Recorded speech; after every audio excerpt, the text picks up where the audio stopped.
Okay, so mga kabante, it may be an unpopular opinion. It's about sa poverty porn. Sa mga hindi nakakalam ng poverty porn, ito yung ginagawa ng mga ibang vloggers na pinipirahan daw yung mga may hirap. Ginagawang content yung kahirapan para makakalap ng donations and itutulong yung kakaunti itutulong yung kakaunti naman ipipirahin nila Pero yung naisip ko lang, sa ganang akin lang.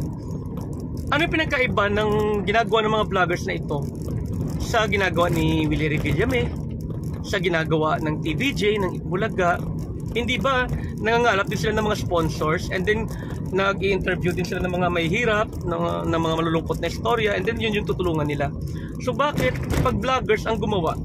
Sabihin natin kasi maliit lang yung binabalik ng vloggers, kasi siguro sabihin natin, how sure are we na ganun nga na yung binibigay or tinutulong ng mga